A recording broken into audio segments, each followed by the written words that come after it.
Hello, everyone, and welcome to the Literature Library. Today, we're starting our series on The Catcher in the Rye by J.D Salinger. So in the next 10 days, we are going to look at all of the chapters of The Catcher in the Rye from the first to the last chapter, and we will do some literary analysis. So stay tuned for the next 10 days. All right, so for today, we're looking at the introduction and chapters 1 to 3.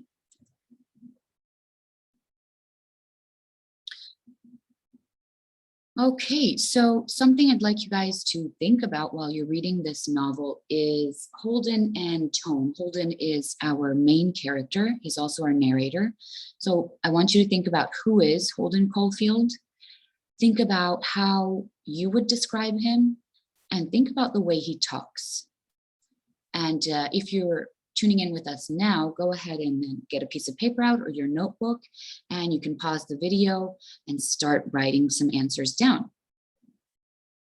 All right, so first of all, let's talk about tone. What does tone mean?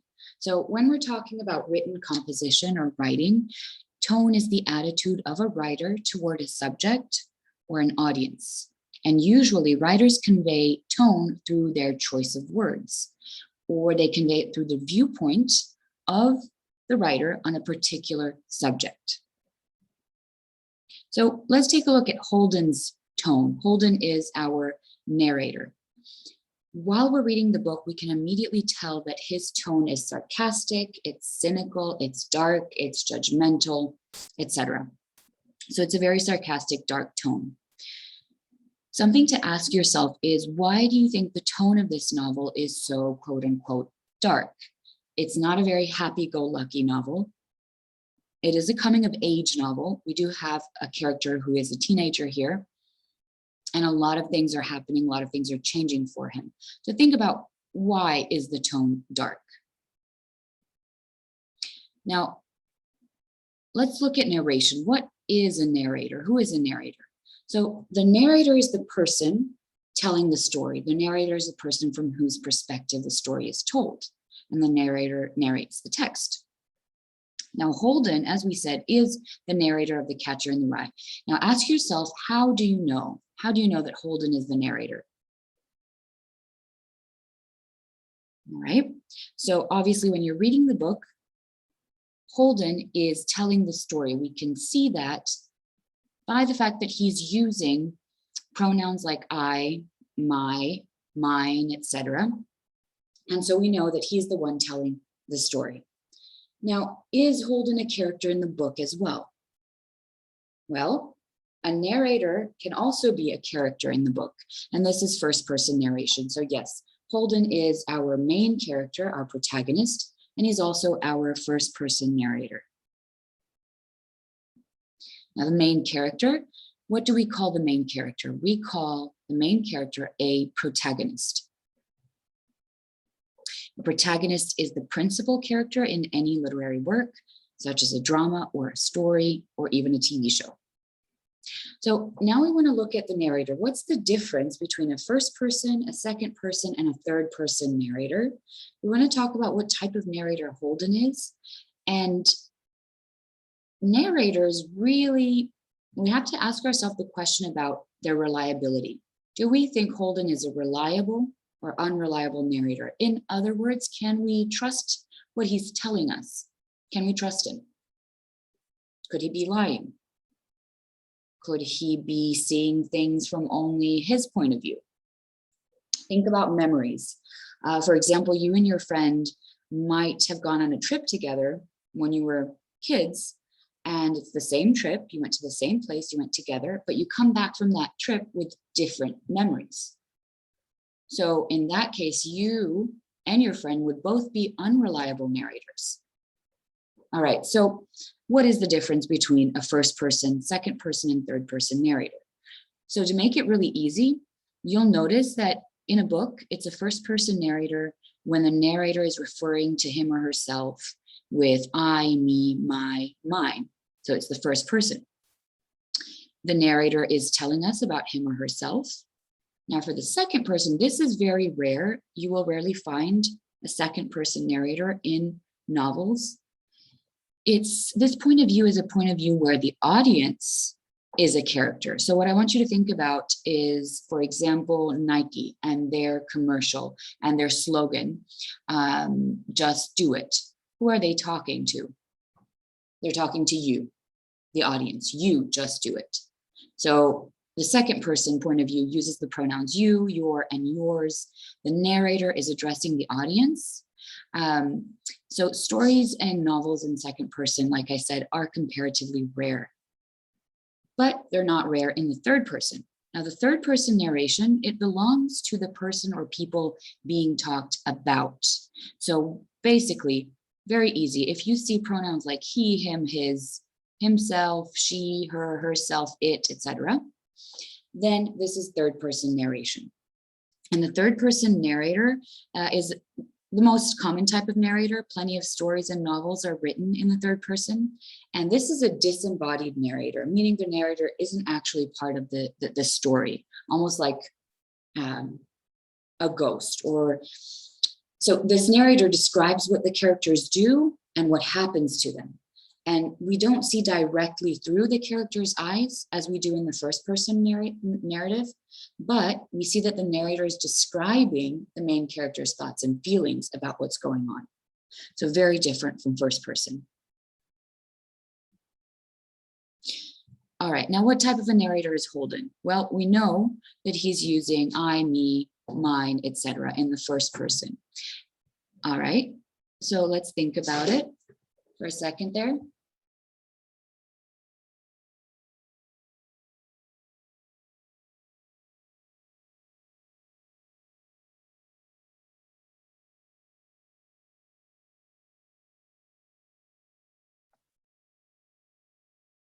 Okay, so what type of person, what type of narrator is Holden? He is definitely a first person narrator. Now, we're going to talk about whether he's reliable or unreliable in a little bit. So let's look at paragraph 1 from chapter 3. Let's read this out loud. Holden says, "I'm the most horrific liar you ever saw in your life. It's awful. If I'm on my way to the store to buy a magazine even, and somebody asks me where I'm going, I'm liable to say I'm going to the opera. It's terrible." Okay, so after we read this paragraph, after you've read it with me, what do you think of Holden's reliability? Can we trust him? Let's take a look. So he tells us himself that he's a liar. And he even gives us an example. Somebody asks him where he's going to the store, but he's going to say, I'm going to the opera. Now, we don't know why, but we can tell that this is not a narrator that's very reliable. Right? He admits it openly to us that he is a liar. So we have an unreliable narrator. Now let's look at the differences between a reliable and an unreliable narrator. So for unreliable narrators, these are the following characteristics are the characteristics of unreliable narrators. So we have a first person narrator, just like Holden. Their point of view is very subjective, not objective, but subjective. It's all about them and how they see things. They tell the story as their mind sees it, as they understand the event, not as the event really is or as the event really unfolds. A lot of the times these narrators are purposefully or accidentally deceiving the audience. Now, here's the difference with a reliable narrator. The characteristics are that usually this narrator is a third person narrator, right? That omniscient narrator. Omniscient means godlike. It's like this narrator knows everything about the characters, but the narrator is not part of the story. They're godlike. They tell the story objectively. And they state facts, and they have no personal need or subjective need to conceal or hide or remove anything. So basically, we can trust them. Okay, so let's look at this narrative point of view. We're going to look at this passage from the novel. Again, we have Holden telling us. So he says, "Where I want to start telling is the day I left Pensy Prep. Pensy Prep is this school that's in Hagerstown, Pennsylvania. You've probably heard of it. You've probably seen the ads anyway. They advertise in about 1,000 magazines, always showing some hotshot guy on a horse jumping over a fence. Like as if all you ever did at Pensy was play polo all the time. I never even once saw a horse anywhere near the place. And underneath the guy on the horse's picture, it always says, since 1888, we have been molding boys into splendid, clear-thinking young men, strictly for the birds. They don't do any damn more molding at Pensy than they do at any other school. And I didn't know anybody there that was splendid and clear thinking and all. Maybe 2 guys, if that many. And they probably came to Pensy that way. Okay, so first of all, he's telling us about the school that he is currently attending. So this narrative point of view, this first person narrative point of view, how does it make you feel? You as the reader. For example, I feel like this person is talking directly to me. I feel like I'm having a conversation with Holden, like we've known each other for a while, like we're friends, like he's confiding in me. And that's what it's supposed to be about. So let's look and see if we can find any examples of unreliable narration in this passage. Okay, so one moment, here we go. All right, so let's take a look at this passage again, and we want to underline anything that we think is perhaps unreliable narration. Okay, so he's talking about the ads, and he says there's a hotshot guy on a horse jumping over a fence. Okay, that's his point of view, that it's a hotshot guy. Then he says, I never even once saw a horse anywhere near the place. All right, and then he tells us what the school's motto is, or what is under the picture of Pensy Prep. It says, since 1888, we've been molding boys into splendid, clear-thinking young men, strictly for the birds. This is what Holden says. That's his subjective point of view. He goes on to say that they don't do any more damn molding at Pensy than they do at any other school. Well, how does he know that? Has he been to many other schools? How does he know that this school does not actually, in fact, try to mold boys into splendid, clear-thinking young men? He can't know that. So this is definitely subjective. It's unreliable. And then he says, I didn't know anybody there that was splendid and clear-thinking at all. Maybe 2 guys, if that many. And they probably came to Pensy that way. Well, all of this entire passage here is unreliable narration. He couldn't have known anybody, everybody in that school. So first of all, he doesn't know everybody. And so that means that if he hasn't met everybody, he doesn't know everyone's character. There might be splendid and clear thinking boys at that school.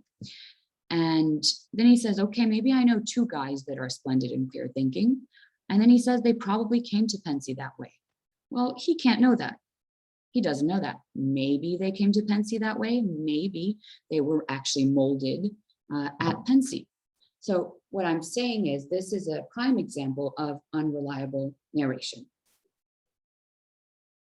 All right.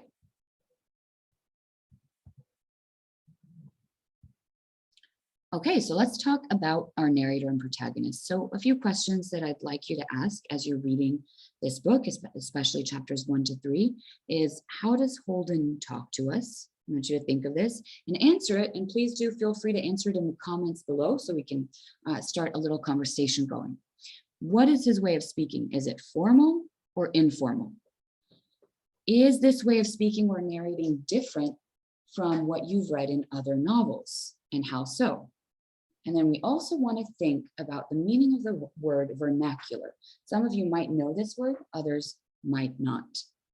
And we'll talk about vernacular. Go ahead and write down some answers for this and we'll chat in the comments. So vernacular, what does vernacular mean? Basically, vernacular is our everyday language and it includes slang and it's used by people, right? Regular people, everyday people, you and I, we use slang, we use vernacular. The vernacular, it's really different from literary or formal or official language because it's the way people really talk with each other. It's like how you talk with your family at home.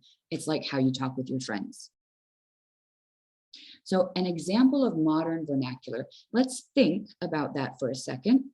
And I'll give you guys an example. I want you to think of your own as well. And when you've thought of an example, think about how would you ask a formal question in modern vernacular, i.e. in modern slang. All right, so if we look at how are you?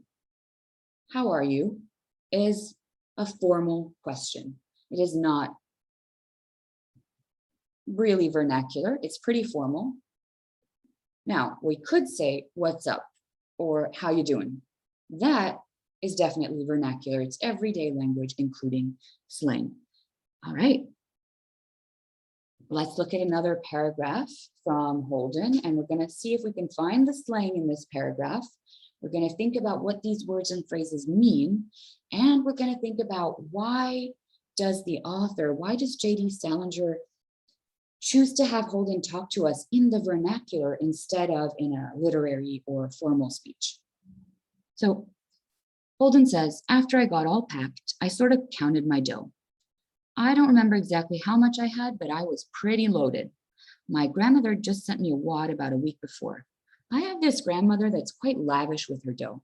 She doesn't have all her marbles anymore. She's old as hell, and she keeps sending me money for my birthday about 4 times a year. Okay. Let's look and see if we can find the slang. Anything that is not formal speech and phrases. All right, so I counted my dough. Dough is the informal word for money. It's slang for money. So definitely that is the vernacular, and that is a slang word. Then he says he doesn't remember how much money he had, and then he says, but I was pretty loaded. All right, loaded is another slang word. What does it mean to be loaded? It means to have a lot of money. And then my grandmother just sent me a wad about a week before. Now a wad of money. Wad is another slang word. What is a wad of money? Bills, right? Couple of bills. Could have been a couple of 20s, a couple of hundreds, whatever it is, but a wad of money is a bills of money. And we have dough again.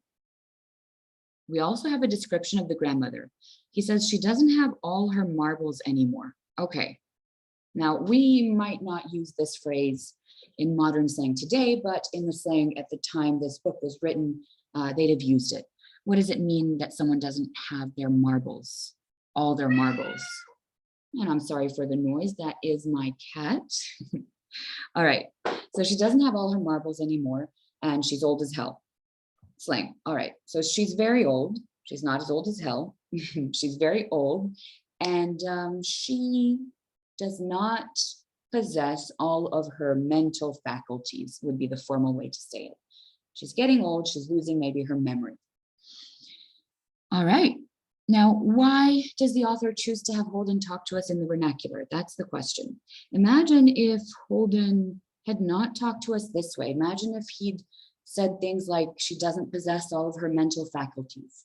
That would create a very different connection between Holden and the reader and you and me, right? So we said that he's a first-person narrator, and when we're reading the book, it's like he's talking to us. It's like an old friend, like we're friends and pals, we're chilling. He's just talking in a normal way. So that is why Holden talks in the vernacular, because it establishes connection between him and us, the readers. Now let's talk a little bit about context. Every book and novel you come across has some context. So what is context? It's a situation within which something happens, and context is something that can help explain the situation. So context is extremely important.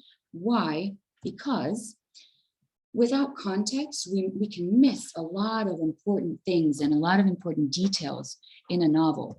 For example, if we have no idea what happened in World War I, it would be very difficult to read a novel written during World War I. It would be difficult to understand how the characters are feeling and why they're feeling that way. But if we have some context on this historical time period, we can understand, okay, why, for example, a character is very frustrated, is very lost, is feeling very afraid, right? Because there's a world war going on. So context is very important. So let's look at the context in The Catcher in the Rye. This book was published in 1951, and it's post-World War II.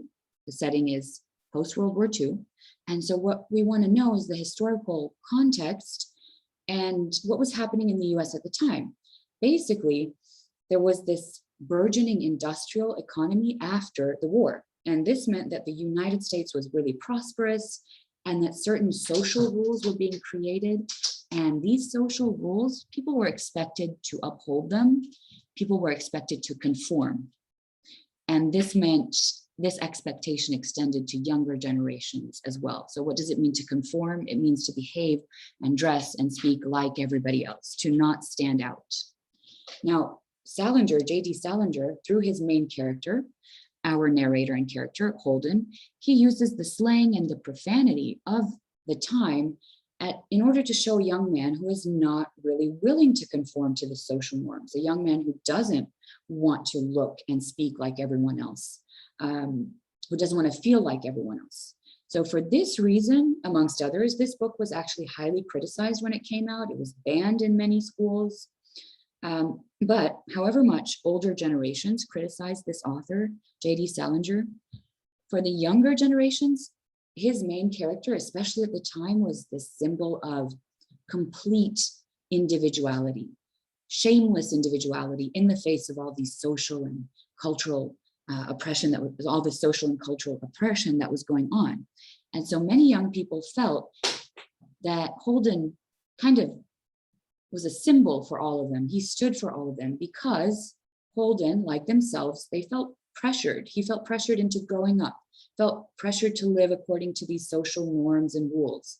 They felt that their personalities were being restricted, and they felt that they were being forced to conform, which is exactly what Holden is going through. So that is the context for this book. All right, so some things I want you guys to type in the comments below, or if you don't feel comfortable, write it down. But give me an example from the first 3 chapters of Holden not conforming, of Holden not doing what he was supposed to be doing according to the social norms and rules. Then I want you to think about what's expected of you today, of young people today. What is expected of you? That's a cat again, sorry about that.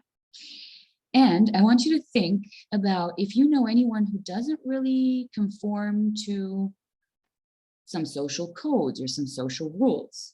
Maybe a person who stands out a little bit, doesn't want to live like everyone else. For example, I have a friend who, well, today in society, it's really normal to be on social media, right? I have a friend who is completely off the grid, does not have social media, does not use it, does not even own a smartphone, is actually using one of those old-fashioned Motorola flip phones for contacting people. So that is her not conforming to society at this time. So think about that. Now, after you've done that, let's talk about foreshadowing. Foreshadowing is really important in many, many novels.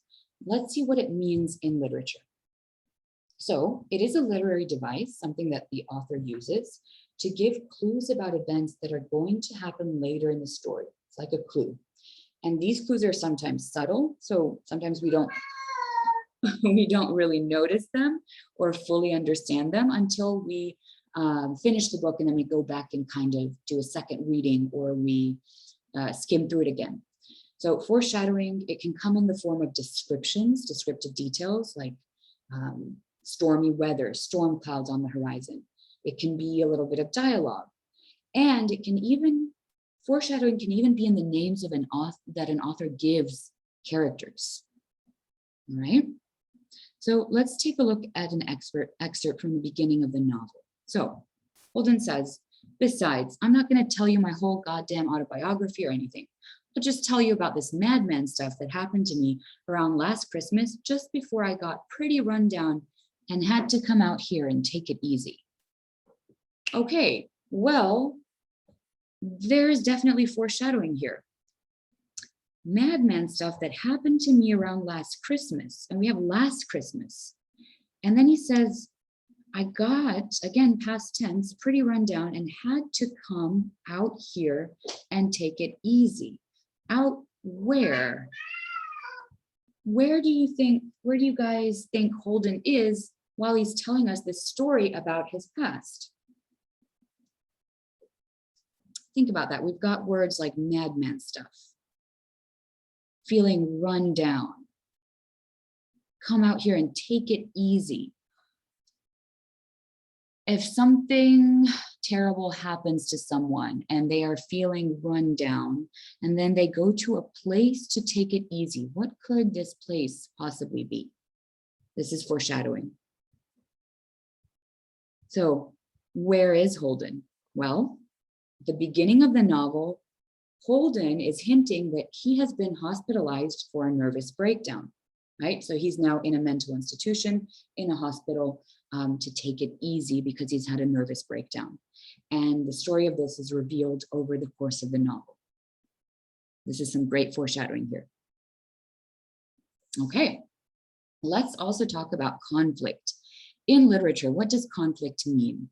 Again, it's another literary element, but it's an element where we have a struggle, a fight between two opposing forces. So we have a protagonist and an antagonist. The protagonist is usually the good guy, the main character.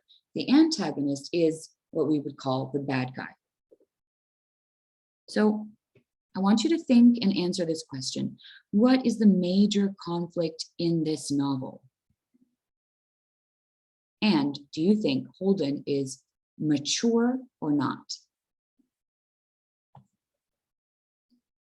There's a word also that keeps popping up throughout the entire novel many, many, many times. It's repeated very often, and it's Holden's favorite word to describe people and things. What is that word? So we know that we have a character who is now in a mental institution because he had a nervous breakdown. Sometimes the protagonist and the antagonist can be one and the same person. And that person is Holden. He is both the good guy, the protagonist, the main character, and the antagonist, the bad guy. So the conflict really is not between Holden and someone else. The conflict is between Holden and Holden. It's an inner conflict. He's having problems dealing with himself, dealing with his thoughts, his emotions. So in a way, we could say that this is a novel about something very common in life. And this thing is that very often we are ourselves our own worst enemies. That is the major conflict. It's an internal conflict. Now, as to whether Holden is mature or not, he tries to sound mature. He pretends by using his favorite word, and this word is, you should know by now, phony. Everybody's phony, everything is phony, and phony is a word that means fake. So he's pretending to be older and mature by using this word, by saying, oh, whatever, that's stupid, that's phony, this person is phony, all y'all are fake and you don't know anything, and I'm the only one here that's actually honest and with a critical mind. Now, is that mature or not? It is definitely not mature. So he's not mature, but he's pretending to be mature. Okay, now let's talk about symbolism. What exactly is symbolism? Well, basically, you're creating a symbol. It's the practice of using an object or a word to represent an abstract idea, right? So anything, basically pretty much an action, a person, a place, a word, an object, they can all have a symbolic meaning. Now, what does that mean? So for example, if we think of colors and we think of the color red, it symbolizes something. It means something just besides the color, right? Besides just the color. So red in Western civilization typically could stand for love, right? Or when we draw this, oh, it's a terrible drawing, sorry guys, but it's a heart, right? Well, The symbol is love. I love you, right? I could say I heart you, meaning I love you, right? So that's a symbol, something that is representing an abstract idea. So for an exercise, you can think of a symbol from your country, or you could think of, for example, what the colors green, yellow, red, or any other color symbolize. Now, everything can be a symbol. Now, Holden wears a very specific hat throughout this entire novel. Holden's hat is quite interesting. It has these ear flaps, right? These ear flaps that you can kind of flip up or leave hanging down. He likes to leave them hanging down. Now, could this hat be a symbol? Yes, it could, because it's appearing over and over and over again in this story, and he is very obsessed with this hat. No one else wears a hat like this, especially during the time that Holden is this teenager, is this youngster. It's not really a popular hat. So it could be a symbol of what? What could it be a symbol of? Or what does Holden want it to symbolize? Remember that we just said that he's actually not very mature, but he likes to pretend he is by calling everything and everyone phony or fake.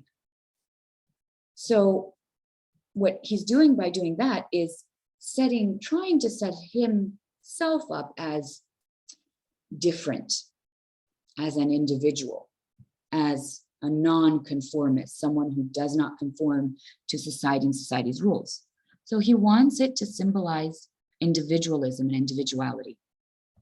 It is a symbol of his individuality or his need for individuality. All right, so that is it for chapters 1 to 3. Let's look at phony. We talked about what phony meant.